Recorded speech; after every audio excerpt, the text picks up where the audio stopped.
The Arctic War, the frozen battleground that will decide the 21st century.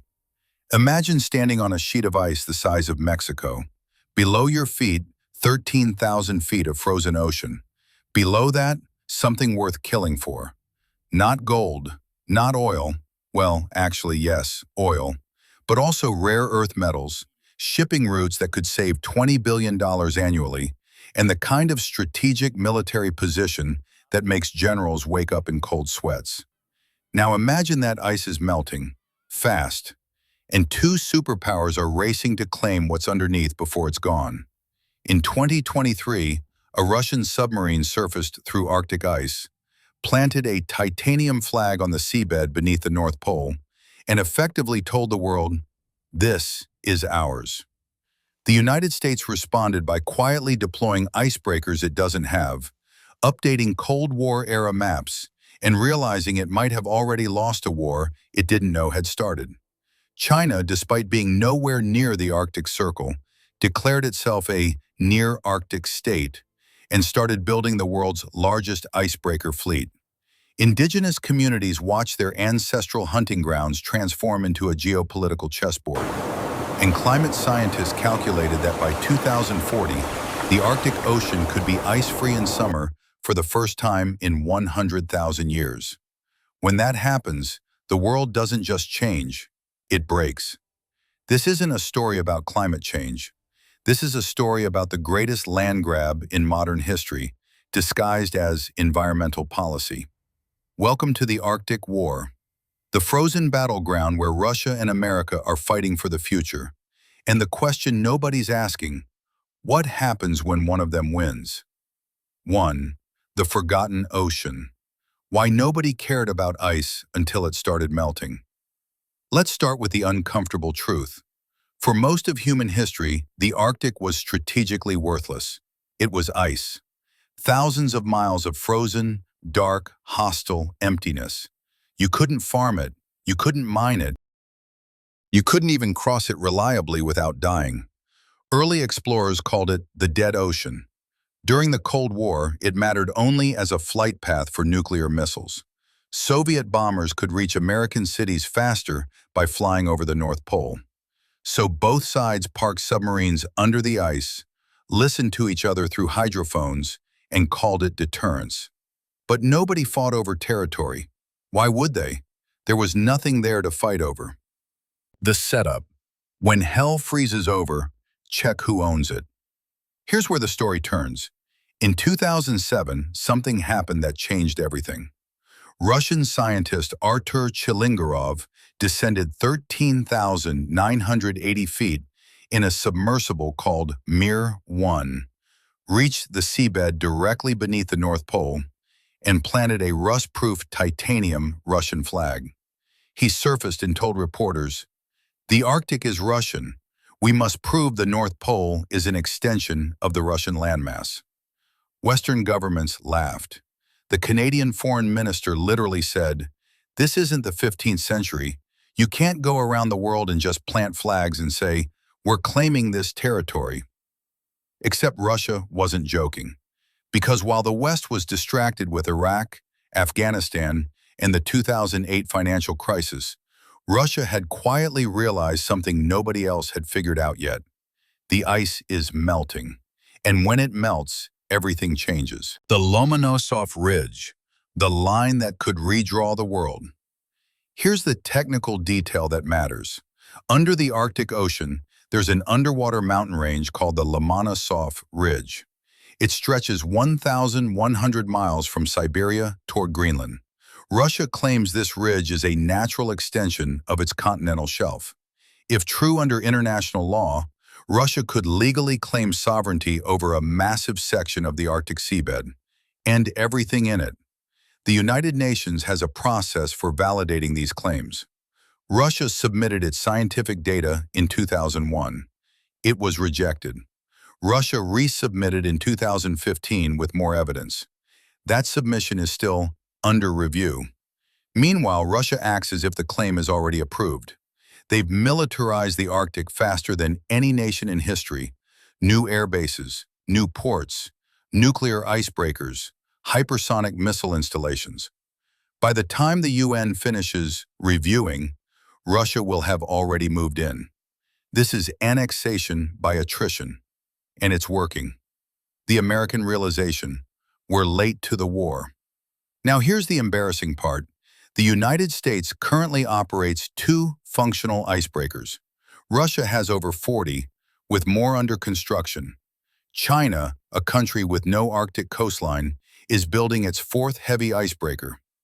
America's newest icebreaker, the USCGC Healy, was commissioned in 1999 and is older than most soldiers serving in the Arctic. For context, Russia launched a nuclear-powered icebreaker in 2020 called Arctica that can smash through ice 10 feet thick.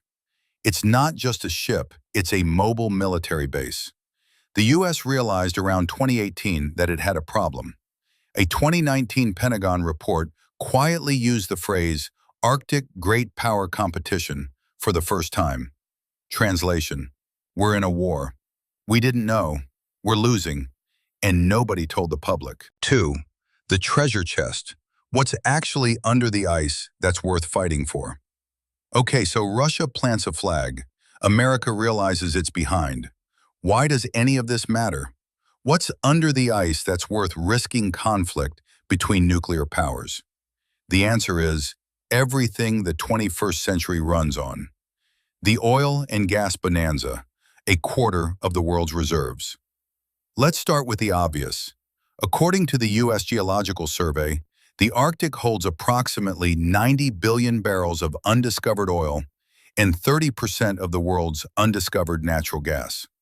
To put that in perspective, that's more oil than Saudi Arabia has produced in its entire history. And it's just sitting there, frozen, for now. Russia's Arctic territory alone may contain $35 trillion worth of untapped resources. That's not speculative. That's based on current market prices and known deposit locations. Gazprom and Rosneft have already started drilling in the Barents and Kara Seas. The Yamal Peninsula, a region in Arctic Russia most people have never heard of, produces 20% of global natural gas exports. Europe doesn't just buy Russian gas because it's cheap. They buy it because they have no alternative. And Russia knows it. Control the Arctic, control Europe's energy supply. Control Europe's energy supply, control Europe. The rare earth metals, the real prize. But here's what the oil headlines miss. Underneath the Arctic seabed and in Greenland's melting glaciers, there are massive deposits of rare earth elements: neodymium, dysprosium, lithium, cobalt, nickel. These aren't luxury commodities. These are the materials that make electric vehicles, wind turbines, smartphones, fighter jets, and missile guidance systems work. Currently, China controls 80% of global rare earth production. That's a geopolitical choke point. Whoever controls Arctic rare earth deposits controls the supply chain for every green energy transition and every advanced weapon system on Earth. Greenland alone is estimated to hold rare earth reserves worth over $1 trillion. That's why Donald Trump literally tried to buy Greenland in 2019. People laughed. Strategists understood. The Northern Sea Route, the shortcut that changes everything. Now let's talk about shipping. Currently, if you want to ship goods from Shanghai to Rotterdam, you go through the Suez Canal. Distance, about 12,000 nautical miles. Time, 30 to 40 days. Cost, billions annually in fuel and canal fees. But if the Arctic ice melts enough to open the Northern Sea Route, NSR, along Russia's northern coast, that trip drops to 8,000 nautical miles. Time, 20 to 25 days. Savings, 40% in fuel costs, 0 Suez Canal fees. Russia already controls this route. Ships must request permission. Russia provides icebreaker escorts for a fee. Russia controls the ports. Russia can close the route at will. This isn't a shipping lane, it's a toll road. And it could redirect $60 to $100 billion in annual global trade through Russian-controlled waters. When the Suez Canal was blocked by the Ever Given in 2021, global trade froze. One ship, 6 days, $10 billion per day in losses. Now imagine Russia can permanently bypass Suez, or worse, close the NSR to rivals. That's not economic leverage, that's economic sovereignty over global supply chains. 3. The military checkmate, how Russia is turning ice into a fortress. Here's where it stops being about money and starts being about survival. Because Russia isn't just exploiting the Arctic economically, it's militarizing it faster than NATO can even map the terrain. The Fortress Doctrine, Russia's Arctic military buildup. Since 2014, Russia has reopened 6 Soviet-era military bases above the Arctic Circle. These aren't weather stations. These are hardened installations with runways for fighter jets and bombers, S-400 air defense systems, some of the most advanced in the world, hypersonic missile installations, Kinzhal, Zircon, facilities for 3,000-plus troops in permanent rotation. The most important is Nagurskoye Air Base, the northernmost military installation on Earth. It's closer to the North Pole than to Moscow. From Nagurskoye, Russian bombers can reach New York, Washington, or London faster than they could during the Cold War. Because they don't have to fly around NATO airspace anymore, they fly over it. And there's no NATO presence up there to stop them. The Poseidon Doomsday Torpedo, the weapon you've never heard of. Let me introduce you to something nightmarish. Russia is developing an autonomous nuclear torpedo called Poseidon, also known as Status 6. It's designed to travel underwater for thousands of miles, evade all detection, and detonate a 2-megaton nuclear warhead off the coast of enemy cities, creating radioactive tsunamis. Where is Russia testing this weapon? The Arctic. Why? Because the Arctic Ocean is the fastest route to the U.S. eastern seaboard. American missile defense systems are designed to intercept threats coming from the sky or across the Pacific. They're not designed for autonomous underwater drones coming from the north. This isn't Cold War paranoia. The U.S. Department of Defense confirmed Poseidon's existence in 2018 and called it designed to inundate U.S. coastal areas with radioactive tsunamis. And the test site is frozen under ice most of the year, making satellite surveillance nearly useless. The hydrophone gap, America's Arctic blindness. During the Cold War, the U.S. Navy deployed thousands of underwater listening devices, hydrophones, across the Atlantic and Pacific to track Soviet submarines. This network was called SOSUS, Sound Surveillance System. It worked. The Soviet Navy couldn't move without being heard. But SOSUS was designed for oceans, not ice. The Arctic has different acoustics. Ice creates noise, scatters sound, makes tracking nearly impossible. When the ice melts and the Arctic becomes navigable, Russia's submarine fleet will have a noise-free highway to North America. And the U.S. has no acoustic monitoring infrastructure up there. None. A 2021 congressional report admitted the U.S. has near-zero persistent undersea surveillance in the Arctic. Translation: Russian submarines could park off the coast of Alaska, and the U.S. wouldn't know until they fire. 4. The American scramble, waking up late and unprepared. So if this is so important, why has America been asleep at the wheel? The answer is uncomfortable. America thought the Cold War was over. Russia knew it was just frozen. The icebreaker humiliation. Let's go back to the icebreakers, because this is where the asymmetry becomes absurd. Russia, 40-plus icebreakers, including nuclear-powered heavy icebreakers that can operate year-round. United States, 2 operational icebreakers, Polar Star and Healy, both aging, both in need of constant repair. In 2020, the U.S. Coast Guard announced plans to build 3 new heavy icebreakers by 2029. Estimated cost, $1.9 billion each. Projected completion, optimistic estimates say 2029. Realistic estimates say 2032 or later. Meanwhile, Russia launched 3 new icebreakers in 2022 alone. This is not a competition. This is a route. The Alaskan frontier, too remote to defend. The U.S. does have one advantage: Alaska. Alaska gives the U.S. an Arctic coastline and a territorial claim. But Alaska is also one of the most remote, underdeveloped regions in America. There are no deep-water ports above the Arctic Circle. The road network is minimal. Military infrastructure is outdated. When Russia conducts Arctic military exercises, they do it with 40,000-plus troops, dozens of ships, hundreds of aircraft. When the U.S. conducts Arctic exercises, it's 5,000 troops and a handful of aging aircraft flying out of bases designed in the 1950s. The Pentagon knows this.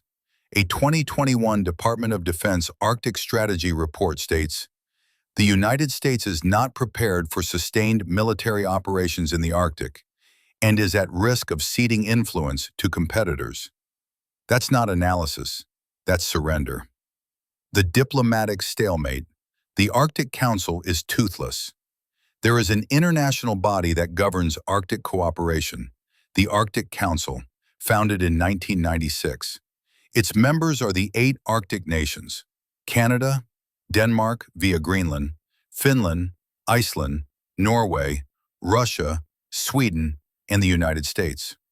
For decades, it was boring but functional. Then Russia invaded Ukraine in 2022. The other 7 members suspended cooperation with Russia. Meetings stopped. Joint scientific research halted. The Arctic Council effectively collapsed. Now there's no diplomatic forum for managing disputes, no agreed-upon rules, no enforcement, just competing territorial claims, military buildups, and the law of whoever gets there first. This is how wars start. 5. The Chinese wild card, the near-Arctic state that's nowhere near the Arctic. And just when you thought this was a 2-player game, enter China, a country with 0 Arctic coastline that somehow became the 3rd most important Arctic power. The Polar Silk Road, China's Arctic ambition. In 2018, China released its first ever Arctic policy white paper.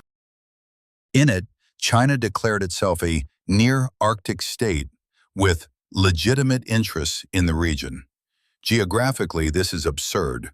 China is 900 miles from the Arctic Circle, but strategically, it's brilliant. China doesn't need to own Arctic territory, it just needs access. And Russia is happy to provide it, because Russia needs Chinese money. In 2013, China and Russia announced the Polar Silk Road, an extension of China's Belt and Road Initiative. China provides financing for Arctic infrastructure projects. Russia provides access to resources in the Northern Sea Route. Together, they bypass Western sanctions, Western shipping routes, and Western leverage. The icebreaker fleet, China's long game. China currently operates 2 heavy icebreakers, with a 3rd, the world's largest, under construction. China's icebreaker Shuilong 2, Snow Dragon 2, is more advanced than anything the U.S. has. Why does China need icebreakers if it has no Arctic coast? Because it plans to use the Northern Sea Route, and it's investing in Arctic mining in Greenland, Canada, and Russia. China doesn't need sovereignty, it needs access. And while America argues about whether climate change is real, China is preparing for a world where it is. 6. The nightmare scenario, if Russia takes full control. Okay, let's play this out. What happens if Russia successfully consolidates control over the Arctic? Not politically, just functionally. Through military presence, economic dominance, and infrastructure control. Europe becomes a vassal state. Russia already supplies 40% of Europe's natural gas. If Russia controls Arctic oil and gas reserves, that percentage goes up. Add control over the Northern Sea Route, and Russia controls the physical flow of goods and energy into Europe. Europe would have 3 choices. 1. Comply with Russian demands, political, economic, territorial. 2. Pay extortionate prices for alternative energy and shipping. 3. Go to war. This is how empires are built without firing a shot. America loses strategic depth. The U.S. military relies on the assumption that threats come from predictable directions, across the Pacific, across the Atlantic, from the Middle East. If Russia militarizes the Arctic, the U.S. gains a fourth hostile front, the least defended, hardest to resupply, and closest to critical infrastructure. Missile defense systems in Alaska are designed for North Korean or Chinese missiles. They're not optimized for Russian hypersonic weapons coming from the Arctic at Mach 9. American early warning radar has gaps. If Russia exploits them, the U.S. loses minutes of warning time in a nuclear scenario. That might not sound like much. In nuclear war, minutes are everything. Global shipping becomes a hostage. If Russia controls the northern sea route and can effectively block or tax it, global shipping becomes bipolar. Chinese goods go through Russian-controlled northern routes. Western goods stay locked into the Suez/Panama system. This fractures global trade into blocks. The integrated global economy, the thing that has prevented great power wars for 70 years, starts to unravel. Trade wars become real wars. 7. The nightmare scenario, if America takes full control. But let's flip the script. What if America wins? What if NATO successfully militarizes the Arctic, blocks Russian access, and claims the resources? Russia becomes a failing state. Russia's economy is heavily dependent on energy exports. If the U.S. and NATO lock down Arctic resources and shipping routes, Russia loses access to 30% of its projected future energy revenue, control over Europe's energy dependence, strategic military depth. Without Arctic access, Russia's GDP contracts, social spending collapses, the state weakens. History shows us what happens when nuclear powers collapse internally. Chaos, civil conflict, loose nukes, warlords. China loses its backdoor. If the Northern Sea Route is NATO-controlled, China loses its primary Plan B for bypassing Western-dominated maritime choke points, Suez, Malacca, Panama. China would be forced back into the South China Sea and Pacific routes, exactly where the U.S. Navy is strongest. This increases the likelihood of U.S.-China confrontation, because if China can't go around U.S. naval dominance, it has to go through it. Indigenous peoples pay the price. Let's not pretend this is just about great powers. The Arctic is home to over 4 million people, including indigenous communities like the Inuit, Sami, Nenets, and Chukchi. Their hunting grounds are melting, their villages are sinking, and now their land is being carved up by governments that never asked permission. If the U.S. militarizes the Arctic, it means expanded military bases on indigenous land, environmental destruction from resource extraction, forced relocations in the name of national security. This isn't hypothetical, it's already happening. Indigenous leaders in Alaska and northern Canada have repeatedly protested U.S. military expansion. They're ignored. Because in great power competition, 4 million people don't have a vote. 8. The endgame. 3 scenarios for the frozen war. So where does this go? The Arctic isn't a crisis yet, but it's a fuse, and both sides are holding matches. Scenario 1. Frozen détente. Russia and NATO establish informal boundaries. Neither side escalates militarily. The Arctic Council is revived under new terms. Resource extraction happens under negotiated frameworks. Shipping routes are shared. This is the optimistic scenario. It requires political will, currently absent, economic cooperation, currently sanctioned, trust, currently non-existent, probability, low, but not zero. Scenario 2, the slow militarization. No formal war, but permanent military presence by all sides. Russia fortifies, NATO responds. China funds infrastructure. Incidents occur, jets intercepted, ships harassed, territorial violations. The Arctic becomes like the South China Sea, contested, dangerous, but not yet hot. This militarization drains budgets, increases accident risk, a downed jet, a sunken ship, and creates the conditions for eventual conflict. Probability, high. This is the current trajectory. Scenario 3, the Arctic flashpoint. A resource discovery, a territorial violation, a miscommunication. One side pushes too far, the other responds. Within hours, the Arctic becomes a battlefield. Unlike past wars, this one involves hypersonic weapons with 5-minute flight times, autonomous underwater drones, nuclear powers with overlapping claims, no clear rules of engagement. This is the catastrophic scenario. Not because anyone wants it, but because the infrastructure for accidental war is already in place. Probability, moderate and rising. Every year the ice melts further, the probability increases. 9. Final thoughts, the war that's fought in silence. So that's the story. The Arctic isn't a frozen wasteland anymore. It's the most valuable strategic territory on Earth. And two nuclear superpowers are racing to claim it before the ice disappears completely.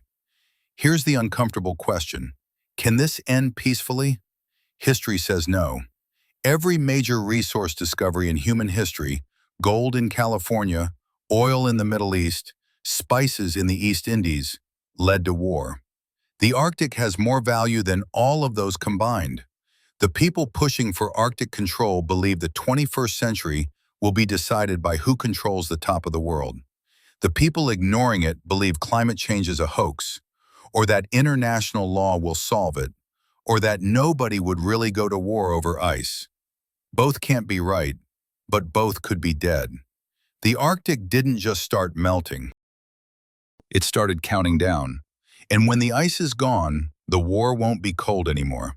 It will be the hottest, fastest, most dangerous conflict in human history. The frozen war is already happening. You just can't see it yet. Because it's happening in the one place nobody's watching, until it's too late.